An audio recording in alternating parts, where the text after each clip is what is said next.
महत्वपूर्ण बात यह है कि सम्राट अशोक बिहार की धरती के पुत्र थे। बिहार से जुड़े हुए प्रतीकों के प्रति ऐसा लगता है कि कांग्रेस और उसके सहयोगी दलों ने कोई ठेका ऐसा ले रखा है उन्हें अपमानित करने का, कि भारत की पहचान के प्रतीक, भारत के सम्मान के प्रतीक, भारत के इस निशान पर हुए ऐसे आक्रमण के बचाव का जो प्रयास हुआ है,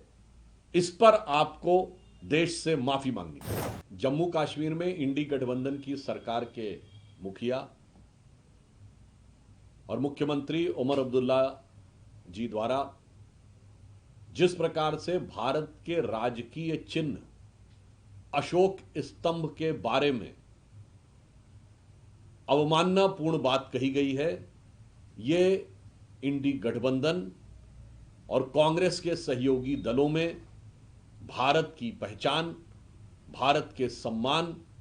के प्रति किस प्रकार के हिकारत का भाव है, उसको यह दर्शाती है। अगर उमर अब्दुल्ला जी को लगता है कि वहां पर यह नहीं होना चाहिए, तो यह कहीं ना कहीं मैं उनसे पूछना चाहता हूं कि जिस ढंग से इसका अपमान किया गया उसके बारे में तो कुछ बोलना चाहिए। और हजरत बल की मस्जिद मुस्लिम समाज की भारत में सबसे मुकद्दस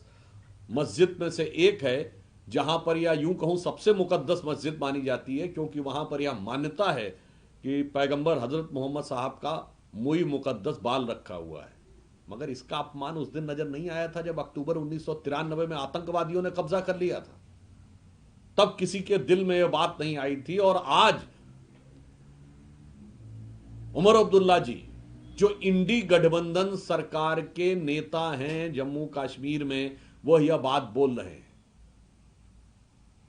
अशोक का स्तंभ भारत का राजकीय चिन्ह है। यह सम्राट अशोक के राज्य की प्रेरणा के प्रतीक के रूप में संविधान निर्माताओं ने इसे स्वीकार किया था। संपूर्ण भारत की पहचान का यह प्रतीक है, जो भारत के हर शासनादेश से लेके भारत की संसद तक दिखाई पड़ता है। और महत्वपूर्ण बात यह है कि सम्राट अशोक बिहार की धरती के पुत्र थे। मुझे समझ में नहीं आ रहा है कि केरल से लेके कश्मीर तक बिहार से जुड़े हुए प्रतीकों के प्रति ऐसा लगता है कि कांग्रेस और उसके सहयोगी दलों ने कोई ठेका ऐसा ले रखा है उन्हें अपमानित करने का। मैं तेजस्वी यादव जी और राहुल गांधी जी से, इन दोनों से साफ पूछना चाहता हूं कि देश की पहचान के प्रतीक के ऊपर यह हमला, उस पर आपकी चुप्पी, और फिर आपके नेता का उसके प्रति यह बयान, उस पर आपकी चुप्पी बहुत गहरे और गंभीर सवाल खड़े कर रही है। या फिर मैं यह पूछना चाहता हूं राहुल गांधी जी से और तेजस्वी यादव जी से कि तेजस्वी जी तो पटना की उस रैली में थे जो इमारत शरिया ने बुलाई थी, जिसमें उन्होंने यह कहा था कि उनके लिए देश का संविधान बाद में है और उनकी पहचान पहले है। तो मैं इमारत शरिया के झंडा बरदार इन दो बिगड़े दिल शहजादों राहुल गांधी जी और तेजस्वी यादव से पूछना चाहता हूं कि क्या उस पर आपने अमल करना इतनी जल्दी शुरू कर दिया है? और बिहार की धरती से जुड़े हुए प्रतीकों,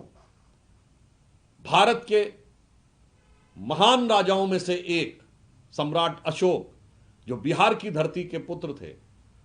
उनके प्रतीक और भारत के राजकीय चिन्ह के प्रति जो बाबा साहब अंबेडकर के संविधान के ऊपर भी अंकित है, उसके प्रति ऐसे विचार एक बार फिर ये साफ दर्शाते हैं कि ये संविधान को ताक में रख के, संविधान को जेब में रखकर अपनी सियासत को संविधान से ऊपर रखना चाहते हैं और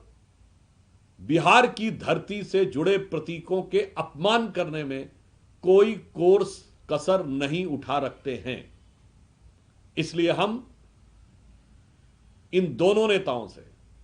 साफ साफ और इंडी गठबंधन के सारे दलों से साफ और स्पष्ट जवाब चाहते हैं कि भारत की पहचान के प्रतीक, भारत के सम्मान के प्रतीक, भारत के इस निशान पर हुए ऐसे आक्रमण के बचाव का जो प्रयास हुआ है, इस पर आपको देश से माफी मांगनी चाहिए। यदि कांग्रेस पार्टी और इंडी गठबंधन के दल ये सोचते हैं कि वो इस मुद्दे के ऊपर तटस्थ रहेंगे, चुप रहेंगे, तो भारत की जागरूक जनता भली बात ही समझती है और बिहार की राजनीतिक दृष्टि से अत्यंत सक्रिय जनता इस बात को बहुत पैनी नजर से देख रही है। याद रखना चाहिए कि जब भारत के निशान के सम्मान की बात होगी तो उसमें या तो आप इस तरफ हैं या उस तरफ हैं, तटस्थ होने की कोई संभावना नहीं है। तो मैं रामधारी सिंह दिनकर जी की इस पंक्ति से उनको आगाह करना चाहता हूं कि समर शेष है नहीं पाप का, भागी केवल व्याध, जो तटस्थ हैं समय लिखेगा उनका भी अपराध।